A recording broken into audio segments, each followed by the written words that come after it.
அருட்பெருஞ்சோதி அருட்பெருஞ்சோதி தனிப்பெரும் கருணை அருட்பெருஞ்சோதி. எல்லா உயிர்களும் இன்புற்று வாழ்க, வள்ளல் மலரடி வாழ்க வாழ்க, கொல்லா விரதம் குவளை எல்லாம் ஓங்குக, நல்லோர் நினைத்த நலம்பெறுக, நன்றி நினைத்த எல்லோரும் வாழ்க இசைந்து.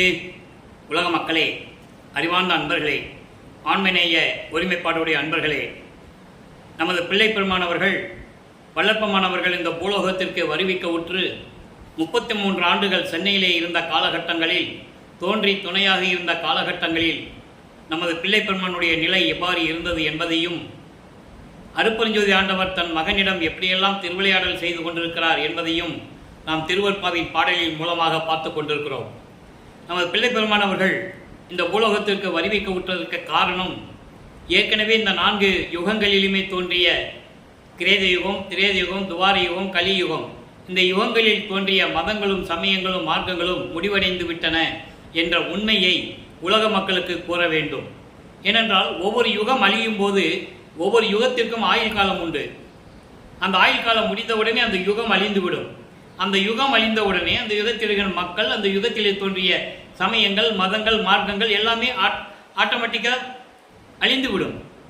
அப்போ இந்த நிலை உலக மக்களுக்கு தெரியாது, யாரும் சொல்லலை. சமயங்களும் மதங்களும் மார்க்கங்களும் தோன்றி அவர்கள் கருத்துக்கு ஏற்றபடி அவர்களுடைய தலைவர்களை உருவாக்கி, உதாரணமாக சைவ சமயத்தின் தலைவன் சிவபெருமான், வைஷ்ணவ சமயத்தின் தலைவன் திருமால், இப்படி ஒவ்வொரு சமயங்களுக்கும் தலைவர்கள் உண்டு. கௌபார சமயத்தின் தலைவன் முருகன், காணாபத்திய சமயத்தினுடைய தலைவன் விநாயகன், இப்படி ஒவ்வொரு சமயங்களுக்கும் தலைவர்கள் உண்டு. அதே போன்று ஒவ்வொரு தோன்றிய இந்த உலகில் தோன்றிய மதங்களுக்கும் ஒவ்வொரு மதத்திற்கும் தோன்றிய தலைவர்கள் உண்டு. யூத மதம், பௌத்த மதம், சமண மதம், இந்து மதம், இப்படி பல தலைவர்கள் உண்டு. அதே போல மார்க்கங்களுக்கும் தலைவர்கள் உண்டு. இவர்களெல்லாம் உருவாகி மக்களை பிரிவினை செய்து பிரிவினைப்படுத்தி அவர்கள் கருத்துக்கு ஏற்றபடி ஆலயங்களை அமைத்து வழிபட செய்து விட்டார்கள். மக்களும் அதை பின்பற்றி கொண்டிருக்கிறார்கள். இந்த நிலை மாற வேண்டும். இந்த மார்க்கங்களும் சமயங்கள் எல்லாம் அழிந்து விட்டது.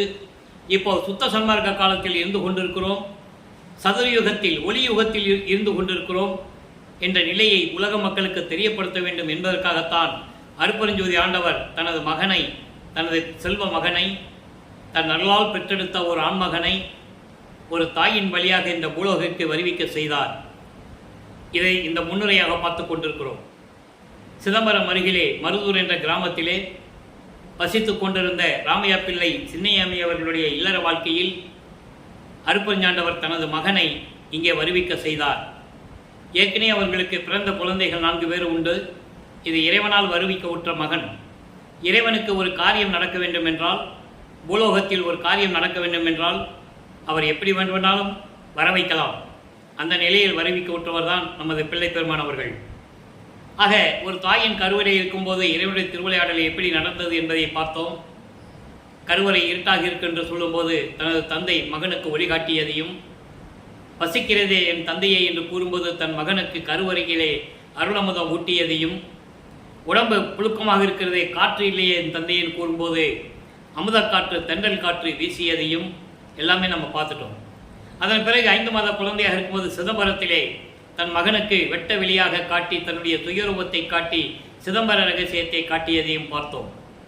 அதன் பிறகு ராமையா பிள்ளை அவர்கள் இறந்தவுடனே சின்னைமையர் அவர்கள் இந்த 5 குழந்தைகளையும், ஏற்கனவே பிறந்த குழந்தைகள் 4 பேர், இறைவனால் வருவிக்க உற்ற மகன் நமது பிள்ளை பெருமான் 5, அவங்களுக்கு தெரியாது இறைவனுடைய மகன், அவங்களுக்கு தெரியாது. இல்லற வாழ்க்கையில் சாதாரணமாக பிறந்த மகன் குழந்தை என்றுதான் அவங்களை நினைத்து கொண்டிருக்கிறார்கள். அது அல்ல, அப்படி அல்ல.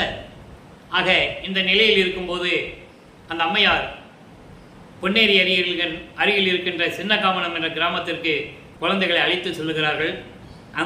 அந்த ஊர் தான் அந்த அம்மா பிறந்த ஊர். சில காரணங்களால் அங்கே இருக்க முடியவில்லை. சென்னையிலே வந்து குடியேறுகிறார்கள். அவர்கள் குடியேறிய பகுதி தான் ஏழுகணர் பகுதியில் இருக்கின்ற வீராசாமி தெருவில் இருக்கின்ற ஒரு வீட்டில் குடியேறுகிறார்கள். நமது குழந்தை இறைவன் வளர்ந்து கொண்டிருக்கிறார். பள்ளியில் சேர்க்க வேண்டிய காலம் வந்து விட்டது. பள்ளியிலே சேர்க்கிறார்கள். படிக்க முடியாதுன்னு சொல்லிட்டு வெளியே வந்துட்டார். ஏன் அப்படின்னா அங்கே இறைவனுடைய திருவிளையாடல் நடக்குது என்பதை பிற்காலத்தில் அவர் 6ஆம் திருமுறையிலே பாடல்களிலே நமக்கு எழுதியிருக்கிறார்கள், அருளியிருக்கிறார்கள். அதை நம்ம பார்த்துட்டோம். ஏனென்றால் தனது மகன் இந்த உலகியல் படிப்பை படிக்கக்கூடாது, எந்த ஆசிரியரிடம் கல்வி கற்கக்கூடாது, யாரையும் குருவாக ஏற்றுக்கொள்ளக்கூடாது. இந்த நிலையில் இறைவனுடைய திருவிளையாடல் நடந்து கொண்டிருக்கிறது. இருந்தாலும் இவர் சைவ குலத்திலிருந்து வருவிக்க விட்டதனால் சிவபெருமானை, சைவ சமயத்தின் தலைவன் சிவபெருமானை இறைவனாக ஏற்றுக்கொண்டு நமச்சிவாயா சிவாயா, ஓம் சிவாய நம, சிவாய நம, நமச்சிவாயா என்று சொல்லி மந்திரங்களை சொல்லி சரியை கிரிய யோகம் என்ற 12 நிலைகளிலும் சமய நெறிகளிலே இருந்து கொண்டிருக்கிறார்கள். 8 ஆண்டுகள் வரைக்கும் நமது பிள்ளை பெருமானவர்கள் இந்த நிலையில் இருந்து கொண்டிருக்கும் போது 9வது ஆண்டிலே அருப்பெருஞ்சோதி ஆண்டவர் தன் மகன் முன் எழுந்தருளி, மகனே, நீ என்னால் வருவிக்க விட்டவன், நீ எனது மகன், என் குலத்தின் மூத்த மகன் நீ. உன்னால் சில காரண காரியங்கள் இந்த புலோகத்தில் நடக்க வேண்டியது இருக்கிறது. அதனால் உன்னை வருவிக்க செய்தேன், கலங்காதே, உனக்கு முன்பருவம் பின்பருவம் காட்டி அருள் செய்வேன் என்று கூறி ஞானத்தை பெற்றுக்கொள் மகனே என்று சொல்லி மறைந்து விடுகிறார். அதன் பிறகு நமது பிள்ளை பெருமானவர்களுக்கு ஒரு மறைப்பு நிலை ஏற்படுகிறது. மறைப்பு நிலை என்பது இறைவனுடைய மகன் என்ற நிலை தெரியும், மற்ற பிரபஞ்சத்தின் உண்மைகள் எல்லாம் மறைக்கப்பட்டிருக்கின்றன. அது போக போக தான் நம்ம அந்த விளக்கங்களை பார்க்க போகிறோம். அப்போ இந்த நிலையில் இருக்கும்போது சைவ சமயத்தின் தலைவனாகிய சிவபெருமானை ஏற்றுக்கொண்டு வழிபட்டு கொண்டிருக்கிறார். 1ஆம் திருமுறை உருவாகிறது. 8 பதியங்கள், 712 பாடல்கள். இதுவரையில் நாம் சிவனேச வெண்பாலே 64 பாடல்களை பார்த்திருக்கிறோம். இந்த 65வது பாடல். ஏற்கனவே திருவருள் முறையீடு என்ற பதியத்தில் இருந்த 232 பாடல்கள், வடிவுடை மாணிக்க மாலையில் இருக்கின்ற 100 பாடல்கள் ஏற்கனவே அருப்பெருஞ்சோதி ஆண்டவருடைய திருவிளையாடல் என்ற பதிவுகளிலே நாம் பார்த்து விட்டோம். 400 பதிவுகள் பதிவு செய்திருந்தோம், அதை நம்ம பார்த்துட்டோம். இப்போ சிவனேச வெண்பா என்பது இந்த பூலோகத்திற்கு வருவிக்க உற்ற பிறகு நான் எப்படியெல்லாம் துன்பங்களையும் துயரங்களையும் அனுபவித்துக் கொண்டிருக்கிறேன், நீ இறைவனுடைய மகன் என்று தெரிந்து கூட நான் வெளியில் என்னால் சொல்ல முடியவில்லையே என்ற ஏக்கத்தில் சிவபெருமானை பற்றி பாடுகிறார், விண்ணப்ப வைக்கிறார். அந்த நிலையை பார்த்து கொண்டிருக்கிறோம். பாடலை பாருங்க. இன்னைக்கு 65வது பாடல். அன்புடையார் இன்சொல் அமுதேரி நின் செவிக்கே, இன்புடையாய் என் பொய்யும் ஏற்கும் கொல், என் பொய்யும் ஏற்கும் கொல், துன்புடையேன் பொய்யுடையேன் ஆயினும் நின் பொன்னருளை வேண்டும் ஒரு மெய்யுடையேன் என்கோ விரைந்து. இது பாடல். அதாவது அன்பு உடையவர்களின் இனிய பாடல்களை உனது சிவனடியார்கள், உன் மீது அன்பு கொண்டவர்கள் பாடுகின்ற பாடலை உனது செவி ஏற்றுக்கொள்ளுகிறது, சந்தோஷமா ஏற்றுக்கிற. அதே நேரத்தில் பேரின்பமான இறைவனே, அன்பான இறைவனே, என் பொய்யும் ஏற்றுக்கொள்ளுமோ உன் செவி, உன் காது ஏற்றுக்கொள்ளுமா? உன்னுடைய அடியார்கள், சிவனடியார்கள், உன் மீது பற்று கொண்டவர்கள், உன்னை வணங்குகின்றவர்கள் பாடுகின்ற இனிய பாடல்களையும் இனிய சொற்களையும் உன் காது ஏற்றுக்கொள்ளுகிறது, உன் செவிகள் ஏற்றுக்கொள்ளுகிறது. அதே நேரத்தில் பேரின்பமான இறைவனே, நான் சொல்லுகின்ற பொய்யும் உன் காது ஏற்றுக்கொள்ளுமோ? நான் துன்பமுடையவன், கொடியவன், தீயவன், பொய்களையே கூறிக்கொண்டிருப்பவன் என்றாலும் கூட உன்னுடைய பொன்னான அருளை வேண்டுகின்ற ஒரு உண்மையானவன், உனது உண்மையான தொண்டன் நான் என்று நினைத்து விரைந்து வந்து எனக்கு அருளை கொடுத்து என்னை ஆட்கொள்வாயாக என்று கூறுகிறார், விண்ணப்பம் வைக்கிறார். 9வது ஆண்டிலிருந்து, வருவிக்கப்பட்ட 9வது ஆண்டிலிருந்து 12 ஆண்டுகளுக்குள் இந்த நிலை அவருக்கு தொடர்ந்து கொண்டிருக்கிறது. இதன் பிறகு 13வது ஆண்டில் இறைவனிடம் இந்த ஞானத்தை பெற்ற பிறகு முதலாக அவர் குடியிருந்த பகுதியிலிருந்து, ஏழுகணர் பகுதியிலிருந்து, இப்போ அந்த இடத்துக்கு பேர் வள்ளலாறுகன் பேர், திருவொற்றியூருக்கு நமது பிள்ளை பெருவன், நமது குழந்தை இறைவன் கால் வலிக்க நடந்து செல்லுகிறார். வெளியே யார்ட்டையும் சொல்லவும் முடியாது. நான் போய் இறைவனை வேண்டி அருளை வாங்க போகிறேன், நான் இறைவனுடைய மகன் அப்படின்னு அவர் யார்கிட்டையும் சொல்லவும் முடியாது, சொல்லவும் கூடாது. அது காலத்தின் கட்டாயம். எனவே கால் வலிக்க நடந்து சென்று திருவொற்றியூர் செல்லுகிறார். அங்கே சிவபெருமானை வேண்டுகிறார். எந்த விதமான பலனும் இல்லை. அதன் பிறகு திருமுல்லை வாயில் செல்லுகிறார். அதனுடைய பதிவுகள் இருக்கின்ற பாடல்களை எல்லாம் பார்த்து விட்டோம். அங்கே இருக்கின்ற மாசிலாமணி, அங்கே இருக்கிற சிவபெருமான் பேர் மாசிலாமணி. மாசிலாமணியை உருகி பாடுவார், எந்த விதமான பலனும் இல்லை. அதன் பிறகு திருவெளித்தாயம் செல்லுவார். அங்கே திருவெளித்தாயத்திலே இறைவன் கந்த துணியை கட்டிக்கிட்டு இருப்பான். எனக்கு ஒரு கந்த துணியை கட்டிக்கிட்டு விடு, நான் நிற்கிறேன். பெற்ற மகனை தெருவில் விட்டு விட்டானே என்று பழி சொல்லும் இழி சொல்லும் உன்னை சூழ்ந்து விடுமே, உன்னை சொல்லுவார்களே, உன்னை பழிப்பார்களே, அந்த இழிச்சொல் உனக்கு கிடைக்குமே, அதுக்கு தான் நான் பயப்படுகிறேன், விரைவில் வந்து எனக்கு அருள வேண்டும் என்றெல்லாம் கூறுவார். எந்த விதமான பலனும் இல்லை. இப்போ மனதை சமாதானப்படுத்தி மனதிடம் அறிவுரை கூறி நாம் திருவொற்றியூருக்கு செல்லுவோம். இதுக்கு முன்னால் திருமலை வயலுக்கும் திருவள்ளுவாயத்துக்கு சென்றவரை அப்புறம் போக முடியாது, அவரால் சொல்லிட்டு வந்துடுவார். நான் அடிக்கடி நடந்தெல்லாம் வர முடியாது, கால் வலிக்குது. ஏன் மகனே கால் வலிக்குதான்னு ஒரு வார்த்தை கூட நீ என்னை கேட்கறது இல்லை. எதுக்கு மகனே வந்த, உனக்கு என்ன வேணும்னு கூட கேட்கறது இல்லை, ஊமையாக நின்றுட்டு இருக்கியே இப்படிலாம் கேட்பார். இப்போ திருவொற்றியூருக்கு போகும்போது மனதை சமாதானப்படுத்தி மனதுக்கு அறிவுரை கூறி எப்படியெல்லாம் இறைவனை வேண்டுகிறார் என்ற நிலையை தான் பார்த்து கொண்டிருக்கிறோம். 2ஆம் திருமுறை உருவாகிறது. மொத்தம் 113 பதிகங்கள், 1207 பாடல்கள். இதுவரை 36 பதிகங்களுடைய விளக்கங்களை பார்த்திருக்கிறோம். இன்று 37வது பதிகம் நெஞ்சு அறிவுறு ஊ. நெஞ்சு அறிவுறு ஊ என்பது மனதை தேற்றி மனதை சமாதானப்படுத்தி அறிவுரை சொல்லுவது. நான் சொல்கிறபடி கேளு, அப்புறம் உனக்கு ஏதாவது நடந்ததுன்னா என் மேலே பழி சொல்லாத. இந்த நிலையில் இருந்து கொண்டு அந்த பாடலை நாம் கருளி இருக்கிறார்கள். இன்னைக்கு 2வது பாடல். திருவொற்றியூரில் இது நடக்குது. இந்த சம்பவம் நடக்கும்போது வல்லப்பெருமான் அவர்கள் 1837ஆம் ஆண்டில் இருந்து கொண்டிருக்கிறார். 1824ஆம் ஆண்டிலிருந்து 1840 ஆண்டுகள் வரை 16 ஆண்டுகள் வரை இறைவனுடைய நமது வல்லப்பெருமானுடைய நிலை என்ன என்பதை தான் பார்த்து கொண்டிருக்கிறோம். 1ஆம் திருமுறை 2ஆம் திருமுறை பாடல்களில் இருந்து 1/1/1823ஆம் ஆண்டு தொடங்கிய அருட்பெருஞ்சோதி ஆண்டவர் தொடங்கிய திருவிளையாடல் தனது மகனை ஒரு தாயின் வழியாக இந்த பூலோகத்திற்கு வருவிக்க செய்து எப்படியெல்லாம் ஒவ்வொரு 8 ஆண்டுகளிலும் தன் மகனுக்கு அருளை கொடுத்து கொண்டிருக்கிறார், எப்படி திருவிளையாடல் நடந்து கொண்டிருக்கிறது என்பதை தான் நாம் பார்த்து கொண்டிருக்கிறோம். இப்போ மனதுக்கு எப்படி அறிவுரை கூறுகிறார்? துன்ப வாழ்வினை சுகம் என மனனே என்பது மனனே சூழ்ந்து மாயையுள் ஆழ்ந்து நிற்கின்றாய். முதல்ல பாடலை படிச்சிருவோம். 8 வரி பாடல். வன்பதாகிய நீயும் என்னுடனே வருதியோ அன்றி நிற்றியோ அறியேன். 9ஆகிய உருவுடை பெருமான் ஒருவன் வாழ்கின்ற ஒற்றியூருக்கு இன்றே இன்ப வாழ்வு உற செல்கின்றேன், உனக்கும் இயம்பினேன், பழி இல்லை என் மீதே. சொல்றாரு, மனதிடம் சொல்கிறார். இப்போ நான் திருவொற்றியூருக்கு போகிறேன், நீ என் கூட வா. ஏன்னா நான் என் துன்பங்களெல்லாம் நீக்கி இறைவன் அருளை பெறப் போகிறேன், நீயும் என் கூட வா. அதனால தான் உங்ககிட்ட சொன்னேன். நீ வருவையோ வரலையோன்னு எனக்கு தெரியாது. என் மேலே பழி சொல்லாத, என் கடமையை நான் செஞ்சுட்டேன், என் மேலே பழி சொல்லாத அப்படின்ற நிலையிலே இந்த பாடலை அருளி இருக்கிறார்கள். பாடலுடைய விளக்கம் பாருங்க. துன்ப வாழ்வினை சுகமென மனனை சூழ்ந்து மாயையுள் ஆழ்ந்து நிற்கின்றாய்.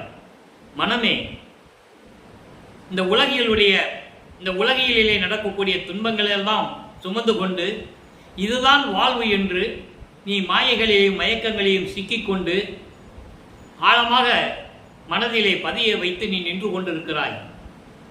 உலகியல் வாழ்க்கையில் துன்பங்கள் உண்டு, இதுதான் வாழ்க்கை என்று நீ நினைத்து உலக விடயங்களாகிய மண்ணாசை, பெண்ணாசை, பொன்னாசை போன்ற ஆசைகளில் சிக்கிக்கொண்டு மாயைகளில் சிக்கிக்கொண்டு மயக்கத்தில் மூழ்கி நீ நின்று கொண்டிருக்கிறாய். மனமே, விதண்டாவாதம் பேசக்கூடிய நீயும் மன்பதாகிய நீயும் தேவையில்லாமல் பேசிக்கிட்டு வீண் பொழுதை கழிச்சுக்கிட்டு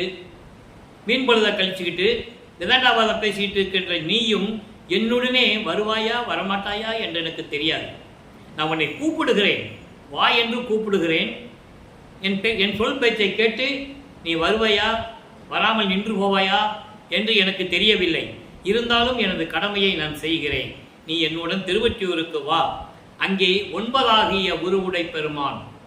9ஆகிய உருவுடை பெருமான் என்பது நவநிலைகளில் விளங்கிக் கொண்டிருக்கின்ற இறைவன். விந்து, நாதம், பரவிந்து, பரநாதம், திக்கிராந்தம், அதிக்கிராந்தம், சம்மௌனம், சுத்தம், அதீதம், இப்படி 9 நிலைகள் இருக்கின்றன. இந்த 9 நிலைகளில் விளங்கிக் கொண்டிருக்கின்ற இறைவன் சிவபெருமான் ஒருவன் வாழ்கின்ற இடம் இருக்கிறதே திருவொற்றியூர். அந்த திருவொற்றியூருக்கு நான் இன்னைக்கு போகிறேன். நான் போகிறேன். ஏன்னா நான் இன்பமாக வாழ வேண்டும், துன்பங்களை எல்லாம் நீக்கி சுகமாக வாழ வேண்டும் என்று இறைவனை வேண்டி வாழ்த்தி வணங்கி அதை பெறுவதற்காக நான் சென்று கொண்டிருக்கிறேன். உன்னிடமும் சொன்னேன், நீ என்னுடன் வருவாயா இல்லை வரமாட்டாயா என்று எனக்கு தெரியவில்லை. இனிமேல் பழி என் மீது இல்லை, வந்தால் உனக்கு சுகம் கிடைக்கும், என் மீது பழி சொல்லாதே, என் மீது பழி இல்லை என்ற நிலையில் இந்த பாடலை நமக்கு அருளியிருக்கிறார்கள். பாடலின் மைய கருத்து, அவர் வருவிக்க விட்ட ஆண்டிலிருந்து இறைவனிடம் ஞானத்தை பெற்ற பிறகு மனம், சித்தம், புத்தி, அகங்காரம் என்ற அந்த கரணங்களை அடக்க வேண்டும். அது இயற்கையாகவே அவர் கடந்து கொண்டிருக்கிறார். அருட்பெருஞ்சோதி ஆண்டவர் தன் மகனை கடத்தி சென்று கொண்டிருக்கிறார் என்பதை நீங்கள் புரிந்து கொள்ள வேண்டும். ஆக மனதிடம் அறிவுரை சொல்லி எப்படிப்பட்ட இறைவன், அவனிடம் நான் அருளை வாங்கப் போகிறேன், நீயும் என் கூட வா, நீ வருவாயா வரமாட்டாயா என்று கூட எனக்கு தெரியாது, நீ மனதை ஒரு நிலைப்படுத்தி ஒரு நிலையில் இருந்து என்னுடன் வா என்று உன்னிடம் சொல்லுகிறேன். இனிமேல் பழி என் மீது இல்லை, வந்தால் சுகம் பெறுவாய், என் மீது பழி சொல்லாதே என்ற நிலையில் இந்த பாடலை நமக்கு அருளியிருக்கிறார்கள். சரி, வளர்ப்ப மாணவர்கள் 16 ஆண்டுகளுக்குள் இந்த நிலை இருந்து கொண்டிருக்கிறார். நம்ம நிறைய சொல்லணும், ஒவ்வொரு 8 ஆண்டுகளில் நடந்தது சொல்லணும். இப்போ 16 ஆண்டுகள் வரைக்கும் அந்த நிலையை, அவருடைய நிலை இந்த நிலையில் இருந்து கொண்டிருக்கிறது. அருளை பெற முடியவில்லை, இறைவனுடைய மகன் என்று தெரியும், தினமும் கால் வலிக்க நடந்து போகணும், மண்டாடுகிறார், கூத்தாடுகிறார், கெஞ்சுகிறார், ஒரு பிரயோஜனம் இல்லை. சரி, இப்போ சுத்த சன்மார்க்கத்தை பெற்ற பிறகு அவருடைய நிலை என்ன என்பதை நாம் மக்களுக்கு விளக்கி சொல்ல வேண்டும். காரணம், அப்போதான் வளர்ப்பனுடைய நிலை அவங்களுக்கு தெரியும். இறைவனால் வருவிக்கூற்ற மகன் இந்த சுத்த சன்மார்க்கத்தை பரப்புவதற்காக எப்படியெல்லாம் இறைவன் திருவிளையாடல் செய்கிறார் என்ற நிலை உலக மக்களுக்கு புரிய வேண்டும். சமயங்களில் இருக்கிறார், அதில் சொல்லப்பட்ட நெறிமுறைகளை பின்பற்றி கொண்டிருக்கிறார், நமச்சிவாயா சிவாய நம என்று சொல்லிக் கொண்டிருக்கிறார். அதன் பிறகு சுத்த சன்மார்க்கத்தை பெற்ற பிறகு இதெல்லாம் தேவையில்லை, பயனற்றது என்று கூறுவார். அந்த நிலையும் விலக்கி சொல்ல வேண்டும். இப்போ சுத்த சன்மார்க்கத்தை பெற்ற பிறகு 6ஆம் திருமுறையிலே 116வது பதிகம் ஆடேடி பந்து என்ற ஒரு பதிகம் இருக்கிறது. அங்கேயும் மனதிடம் சொல்லுகிறார். இங்கே எப்படி மனசுகிட்ட அறிவுரை சொல்றாரு, மனதிடம் சொல்லுகிறார். இறைவனுடைய அருளை வாங்கணும், நான் அங்கே போகிறேன், நீயும் வா, என் கூட வா, என் மேலே பழி சொல்லாத அப்படிலாம் சொல்லுவார் இல்லையா? அருளை வாங்கினாரா? இல்லை. 33 ஆண்டுகள் வரைக்கும் சென்னையில் இருந்த காலகட்டங்களில் அவர் எந்த விதமான அருளையும் பெறவில்லை. ஏன்னால் அருட்பெருஞ்சாண்டவர் திருவிளையாடல் செய்கிறார், கொடுக்க முடியாதுன்னு. இப்போ அதை வாங்கின பிறகு நம்ம சொல்லணும். இது மனதிடம் சொல்லுவது போல, ஒரு தோழியிடம் சொல்லுவது போல இந்த பாடல் அமைந்திருக்கிறது. 2 தோழிகள் விளையாடும் போது உரையாடுவது. 2 தோழிகள் பந்தாடுகிறார்கள், பந்து விளையாடுகிறார்கள். அப்போ 2 தோழிகளும் பேசுவது போல, மனதிடம் சொல்லுவது போல இந்த பாடலை நமக்கு அருளியிருக்கிறார்கள், உலக மக்களுக்கு தெரிவிக்கிறார்கள். ஆடேடி பந்து 2வது பாடல். இசையாமல் போனவர் எல்லோரும் நானே. அற்புதமான பாடலுங்க. இந்த விளக்கங்களை மக்களுக்கு சொன்னாதானே மக்களுக்கு தெரியும். ஏனென்றால் நான் ஏற்கனவே கூறியது போல, இந்த புராணங்களிலும் காவியங்களிலும் சொல்லப்பட்ட நிகழ்ச்சிகளை எல்லாம் மக்களிடம் சொன்னார்கள் இல்லையா? அதாவது திருநாவுக்கரசர், ஞானசம்பந்தர், சக மார்க்கத்தில் இருந்த சுந்தரன், சமய சன்மார்க்கத்தில் இருந்த வாதவூரன் என்ற மாணிக்கவாசகர்கள் பாடினதெல்லாம் சொன்னாங்க. தேவாரம்னாங்க, திருவாசகத்தில் தேவாரம், திருவாசகம், பெரிய புராணம், இப்படியெல்லாம் நிறைய சொன்னாங்க இல்லையா? மக்களுக்கு தெரிஞ்சது. நமது வெள்ளப்பமானுடைய நிலையை யார் சொன்னது மக்கள்கிட்ட? யாருமே சொல்லலை, அதனால் மக்களுக்கு தெரியலை. இப்போ சொல்றார் பாருங்க, இசையாமல் போனவர் எல்லோரும் நானே, இரவா பெருவரம் யான் பெற்றுக்கொண்டேன், வசையாதும் இல்லாத மேல் திசை நோக்கி வந்தேன், என் தோழி நீ வாழி கான் வேறு நசையாதே என்னுடைய நண்பது வேண்டில் நன்மார்க்கமாம் சுத்த சன்மார்க்கம் தன்னில் அசையாமல் நின்று ஆடேடி பந்து அருப்பெருஞ்சோதி கண்டு ஆடேடி பந்து. அங்க மனதிடம் எப்படி சொன்னார்? இப்போ மனைவியை தோழியாக வர்ணனை செய்து தோழியிடம் சொல்லுவது போல உலக மக்களுக்கு சொல்லுகிறார் தான் இறைவனிடம் அருளை பெற்றுக் கொண்டதை. இசையாமல் போனவர் எல்லோரும் நானே. இசையாமல் போனவர் என்பது சமயங்கள், மதங்கள், மார்க்கங்கள் இவற்றில் சொல்லப்பட்ட நெறிமுறைகளை பின்பற்றி கொண்டு சுத்த சன்மார்க்கத்தை சொல்லியும் அதை விரும்பாமல் போனவர்கள் எல்லோரும் வெட்கப்படும்படி பிரம்மன், திருமால், ருத்திரன், மகேஸ்வரன், சதாசிவம் போன்ற பதத்தலைவர்கள் உட்பட, ரிஷிகள், முனிவர்கள் உட்பட இந்த பூலோகத்திலும் சரி விண்ணுலகத்திலும் சரி நான் சொல்லுவதை கேட்காமல் விரும்பாமல் போனவர்கள் எல்லோரும் வெட்கப்படும்படி இறைவா பெறுவரும் மரணமில்லா பெருவாழ்வை நான் பெற்றுக்கொண்டேன். அதனுடைய பாடலுடைய மைய கருத்து, இந்த வரியினுடைய கருத்து, சுத்த சன்மார்க்கத்திற்கு இருந்தால்தான், சுத்த சன்மார்க்கத்துக்குள் இருந்தால்தான், சுத்த சன்மார்க்கத்தில் பின்பற்றி சுத்த சன்மார்க்க நெறிகளை பின்பற்றினால் நமக்கு மரணமில்லா பெருவாழ்வு கிடைக்கும். அதை நேரடியாக மக்களிடம் சொல்லுகிறார். எல்லாரும் வெட்கப்படும்படி நான் மரணமில்லா பெருவாழ்வை என் தந்தையிடமிருந்து நான் பெற்றுக்கொண்டேன். தெளிவாக சொல்லிட்டார். அப்போ இறைவனுடைய அருளை பெற்றுக்கொண்டதை தெளிவாக கூறுகிறார்.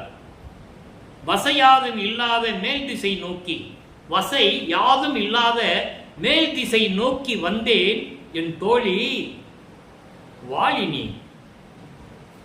வசை யாது என்பது பழி இல்லாத, குற்றங்கள் குறைகள் இல்லாத, துன்பங்கள் துயரங்கள் இல்லாத, ஏற்றத்தாழ்வுகள் இல்லாத மேல் திசை நோக்கி. மேல் திசை என்பது சுத்த சன்மார்க்கம். சுத்த சன்மார்க்க நெறியை நோக்கி நான் வந்தேன். அதனால் இரவாத வரம் பெற்றுக் கொண்டேன், எல்லோரும் வெட்கப்படும்படி. எவ்வளவு அழகா சொல்றார் பாருங்க. தோழி நீயும் வாழ்க, மனமே நீயும் வாழ்க, உலக மக்களே நீங்களும் வாழ வேண்டும். நான் சொல்லுவதை நன்றாக கேளுங்கள், நன்றாக கவனியுங்கள். சொல்ற கான், நன்றாக கவனியுங்கள், நன்றாக கேளுங்கள். எல்லோரும் வெட்கப்படும்படி நான் சொல்லியும் யாரும் கேட்கவில்லை. அதனால் சமயங்களிலும் மதங்களிலும் மார்க்கங்களிலும் இருந்தவர்கள் எல்லாம் சுத்த சன்மார்க்கத்தை பின்பற்றாமல் போனவர்கள் எல்லோரும் வெட்கப்படும்படி சுத்த சன்மார்க்கத்தில் நான் பெற்றுக்கொண்டு மேல் நோக்கி, மேல் செல்லும் வழி என்று கூறுவார். மற்றவைகள் எல்லாம் கீழ் நோக்கி செல்லும் வழி என்று கூறுவார். இந்த சமயங்கள், மதங்கள், மார்க்கம் சொல்லப்பட்ட நெறிகள் எல்லாம் கீழ் நோக்கி செல்லும் வழிகள். ஆக அப்படிப்பட்ட சுத்த சன்மார்க்கத்தை நான் பெற்றுக்கொண்டேன் என் தோழி, நீயும் வாழ்க, என்னுடன் வா சொல்லிட்டு சொல்றாரு. வேறு நசையாதே. வேறு நசையாதே என்பது வேறு சிந்தனையே உங்களுக்கு இருக்கக்கூடாது. வேறு சிந்தனையே உனக்கு இருக்கக்கூடாது. வேறு எதையும் நீ விரும்பக்கூடாது. உன்னை ஏமாத்துவாங்க. அப்படியே இப்போ சூழ்ச்சி சூதெல்லாம் பண்ணி ஏமாத்துவாங்க. அதுக்கெல்லாம் நீ இடம் கொடுக்கக்கூடாது. அங்கே போனால் என்ன இருக்குது? ஒன்றுமே இல்லை. இறைவன் ஜோதி வடிவில் இருக்குன்னு சொல்கிறாரு, உருவம் இல்லைன்னு சொல்கிறாங்க, முதல்ல மாமிசம் சாப்பிடக்கூடாதுன்னு சொல்கிறாங்க. அதனால் அப்படியெல்லாம் சொல்லுவாங்க உங்ககிட்ட. அதெல்லாம் நீ கேட்காத. தோழியிடம் சொல்லுவது போல, மனதிடம் சொல்லுவது போல உலக மக்களுக்கு சொல்லுகிறார். அப்படியெல்லாம் நீங்கள் விரும்பாதீங்க. அப்படியெல்லாம் நினைக்கக்கூடாது.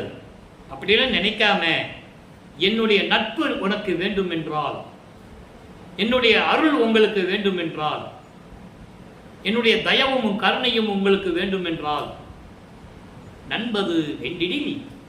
எவ்வளோ அற்புதமாக சொல்கிறேன்.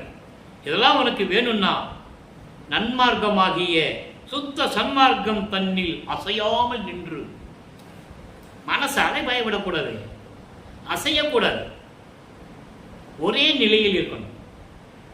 மற்றவங்க சொல்லுவாங்க, அதில் ஒன்றுமே இல்லைன்னு சொல்லுவாங்க, அதெல்லாம் நீங்கள் கேட்கக்கூடாது. ஏனென்றால் சுத்த சன்மார்க்கம் தான் இறைவனை நேரடியாக பார்க்கக்கூடிய மார்க்கம், இறைவனுடைய அருளை நேரடியாக நாம் பெறக்கூடிய மார்க்கம், பிறப்பு இறப்பு இல்லாத மார்க்கம், மரணமில்லா பெருவாழ்வை பெற்றுக்கொள்ளக்கூடிய ஒரு மார்க்கம். அப்படிப்பட்ட மார்க்கம் தன்னில் நிலையாக நின்று ஆடேடி பந்து. ஆடேடி பந்து என்பது நீ வாழ்வாயாக, இந்த வாழ்க்கையில் நீ நிலையாக நின்று சுத்த சன்மார்க்கத்தில் இருந்து கொண்டு நீ வாழ வேண்டும். அது ஆடேடி பந்து, அதாவது பந்து விளையாடுவது போல இந்த பாடலை நமக்கு அருளி இருக்கிறார்கள். நல்லா புரிஞ்சுக்கணும் நீங்க. அப்படி சுத்த சன்மார்க்கத்தில் நிலையாக நின்று ஆடேடி பந்து சொல்லிட்டு அருப்பெருஞ்சோதி கண்டு ஆடேடி பந்து. அருப்பெருஞ்சோதி தான் இறைவன், ஒரே இறைவன், இயற்கை உண்மை விளக்க கடவுள், ஆதியும் மந்தமில்லா தோன்றிய சுயமாக தோன்றிய இறைவன். சாதியும் மதமும் சமயமும் பொய்யென ஆதியில் உணர்த்திய அருப்பெருஞ்சோதி, சாதியும் மதமும் சமயமும் காணா ஆதி அனாதையாம் அருப்பெருஞ்சோதி. பொறித்த மதம் சமயம் எல்லாம் பொய் பொய்யே, அவற்றில் புகுதாதி சிவமொன்றே பொருள் என கண்டறிமின். அதான் சொல்றேன், அதெல்லாம் இறைவனுக்கு உகந்ததல்ல. இந்த சமயங்களும் மதங்களும் மார்க்கங்களும் மக்களை பிரிக்கக்கூடியது. நீ இந்த சமயத்தை சார்ந்தவன், நீ இந்த மதத்தை சார்ந்தவன், இந்த நீ மார்க்கத்தை சார்ந்தவன் என்று பிரிக்கக்கூடியது அதெல்லாம் தேவையில்லை. அதனால்தான் சமரச சுத்த சன்மார்க்க சத்திய சங்கத்தை தன் தந்தையிடமிருந்து பெற்றுக்கொண்டு உலக மக்களை எல்லாம் சுத்த சன்மார்க்கத்தில் இணைத்து உலக மக்கள் எல்லாம் இன்புற்று வாழ வேண்டும் என்பதற்காகவே, உலக மக்கள் எல்லாம் வாழ வேண்டும் என்பதற்காகவே நான் இந்த யுகத்தில் இறைவனால் வருவிக்க உற்றவன் என்று கூறுகிறார். அந்த பாடல் அற்புதமான பாடல். அகத்தை கருத்து புறத்தை வெளுத்திருந்த உலக அனைவரையும் சகத்தை திருத்தி, திருத்தி என்பது விளக்கமாக விளக்கி சொல்லி, ஏனென்றால் மக்கள் அறியாமையில் இருந்து கொண்டிருக்கிறார்கள், மூட பழக்க வழக்கங்கள் இருந்து கொண்டிருக்கிறார்கள். அவற்றையெல்லாம் திருத்தி சன்மார்க்கத்தை அடைவித்திட அவங்களெல்லாம் சன்மார்க்கத்தில் சேர்த்து இகத்தை பரத்தை பெற்று மகிழ்ந்திடுவதற்கென்றே அவர்களும் இந்த பூலோகத்திலே எல்லா இன்பங்களையும் எல்லா அருள்களையும் பெற்றுக்கொண்டு வாழ வேண்டும் என்பதற்காகவே, எல்லோரும் இன்புற்று வாழ வேண்டும் என்பதற்காகவே என்னை உகத்தே இறைவன் வருவிக்க உற்றேன். உகத்தே என்பது கலியுகத்தில் இறைவன் வருவிக்க உற்றது கலியுகம். 1823 ஆண்டு 5/10/1823 நமது குழந்தை இறைவன் பிள்ளைப்பெருமானவர்கள் அவருடைய தந்தை அருப்பெருஞ்சோதி ஆண்டவரால் ஒரு தாயின் வழியாக வருவிக்க உற்றார். இதற்காகத்தான் வருவிக்க உற்றார். அது அகவலிலே ஒரு பாடல் உண்டு. ஆன்ற சன்மார்க்கம் அணிபெற என்னைத்தான் இன்று அமுது அளித்த இனிய நற்றாயே. அதை உலக மக்களிடம் சுத்த சன்மார்க்கம் பற்றி சொல்ல வேண்டும் என்பதற்காக தானே என்னை உன் அருளால் பெற்றெடுத்து ஒரு தாயின் வழியாக வருவிக்க செய்தாய் என்று கூறுவார். ஆக அருப்பெருஞ்சோதி கண்டு ஆடேடி பந்து. அருப்பெருஞ்சோதி ஆண்டவர் தான் இறைவன் என்பதை நீ உணர்ந்து மனசில் ஏற்றுக்கொண்டு உள்ளத்தில் ஏற்றுக்கொண்டு நீ வாழ்வாயாக. தோழியிடம் சொல்லுவது போல, மனதிடம் சொல்லுவது போல உலக மக்களுக்கு இந்த பாடலை நமக்கு அருளியிருக்கிறார்கள். ஆக இறைவன் பெற்றுக்கொண்ட நமது பிள்ளை பெருமானவர்கள் தன் தந்தையிடம் பெற்றுக்கொண்ட அருள்களையும் இறைவன் ஒருவன் தான் என்ற நிலையையும் இந்த பாடலிலே பார்த்து கொண்டிருக்கிறோம். காரணம், அவர் சென்னையிலே இருந்த காலகட்டங்களில் இருந்த நிலை வேறு. அது இறைவனுடைய திருவிளையாடலால் அங்கு இருக்கிறார். 33 ஆண்டுகளுக்கு பிறகு தனது மகனுக்கு இறைவன் அருளை கொடுத்த பிறகு இந்த நிலை அவருக்கு ஏற்படுகிறது. நீங்கள் நல்லா புரிஞ்சுக்கணும். அப்போ நம்மெல்லாம் சுத்த சன்மார்க்கத்தில் இருக்க வேண்டும். சுத்த சன்மார்க்கத்தில் தான் நமக்கு மரணமில்லா பெருவாழ்வு. இந்த நிலையை நீங்கள் புரிந்து கொள்ள வேண்டும். இப்போ இதை ஒரு பாடலிலே குறிப்பிடுகிறார். அதாவது நன்மார்க்கமாம் சுத்த சன்மார்க்கம் தன்னில் இருக்கணும்னு சொல்றாருல்ல, அதுக்கு வேறுபடுத்தி காட்டுகிறார். மதங்களும் சமயங்களும் மார்க்கங்களும் எப்படி இருந்தன அப்படின்னு வேறுபடுத்தி காட்டுகிறார். பதிகம் 70 சிவ புண்ணிய பேர். நான் ஏற்கனவே இந்த விளக்கம் கொடுத்துருக்கேன். நிறைய பேர் என்கிட்ட விளக்கம் கேட்பாங்க, கமெண்ட்ல கேட்பாங்க. நீங்கள் அருப்பெருஞ்சோதின்னு சொல்கிறீங்க, அப்புறம் ஏன் சிவசிவாயின்னு சொல்கிறாரு, சிவம் என்று சொல்லுகிறார் அப்படின்னு கேள்வியெல்லாம் கேட்டிருக்காங்க. அவங்களுக்கு நான் பதில் சொல்லியிருக்கேன். 5 வருடங்களாக நம்ம யூடியூப்ல பேசிகிட்டு இருக்கோம் திருவுருப்பை பற்றி. இப்போ சிவம் என்பது அருப்பெருஞ்சோதி, அதாவது சமயங்களையும் மதங்களையும் மார்க்கங்களையும் கடந்த இறைவன். சிவன் சைவ சமயத்தின் தலைவன், அவர் ஒரு சமயத்தின் தலைவன். நல்லா புரிஞ்சுக்கணும் நீங்க. சிவன் வேறு, சிவம் வேறு. சிவம்தான் அருப்பெருஞ்சோதி என்ற நிலையில் சிவ புண்ணிய பேரு. அருப்பஞ்சோதி ஆண்டவரிடம் நான் பெற்றுக்கொண்ட அருளை புண்ணிய பேராக கருதுகிறேன் என்று கூறுகிறார். எத்தனாவது பாடல்? 2வது பாடல். 2ஆம் திருமுறையில் இருக்கிற 2வது பாடலை பார்த்தோம். அதற்கு ஏற்றபடி கவுண்டர் பாடல் சுத்த சமாகத்தை பெற்ற பிறகு 6ஆம் திருமுறையிலே தோழியிடம் மனதிடம் எப்படி சொல்லுகிறான்னு பார்த்துட்டோம். இப்போ சிவப்புண்ணிய பேரில் 2வது பாடலை பாருங்க. மதத்திலே, மதம் என்பது பல மதங்கள் உண்டு. சமணம், யூதம், கிறிஸ்துவம், இஸ்லாமியம், இந்து மதம், இப்படி நிறைய மதங்கள் உண்டு. சமய வழக்கிலே சமயங்கள் சைவம், வைஷ்ணவம், காணாபத்தியம், சௌரம், இப்படி நிறைய சமயங்கள் உண்டு. இப்படி மதங்களிலேயும் சமய வழக்கிலே மாயை இருட்டிலே, மாயை என்னும் ஒரு அறியாமையில், மதங்கள் சமயங்கள் மாயை என்னும் அறியாமையிலே மறவா கதத்திலே மனதை வைத்து வீண் பொழுது கழிக்கின்றார் கழிக்க. அதாவது மதங்களிலே பற்றுக்கொண்டு, சமயங்களிலே பற்றுக்கொண்டு, மார்க்கங்களிலே பற்றுக்கொண்டு இருந்து கொண்டு மாயைகளையும் மயக்கங்களையும் சிக்கி வேறுபாடுகளுடன் வாழ்ந்து கொண்டிருக்கின்ற இந்த உலக மக்கள் அறியாமையில் இருந்து கொண்டிருக்கிறார்கள். அவர்களெல்லாம் கட்டுக்கடாத சினத்திலே கூட இருக்கிறார்கள். அந்த மாதிரி சினத்திலே இருந்து கொண்டிருக்கிறார்கள். இவர்களெல்லாம் இந்த நிலையில் இருந்து மாற வேண்டும் என்பதற்காகவே நான் இங்கே வருவிக்க உற்றேன். அப்படியெல்லாம் இவர்களெல்லாம் கழித்து கொண்டிருக்க நான் மட்டும் உன் பூ பதத்திலே மனதை வைத்தனன். நான் மட்டும் உன்னுடைய திருவடியிலே நான் பதிய வைத்தேன். என்னுடைய மனதை பதிய வைத்தேன். என்னுடைய மனதை என்னுடைய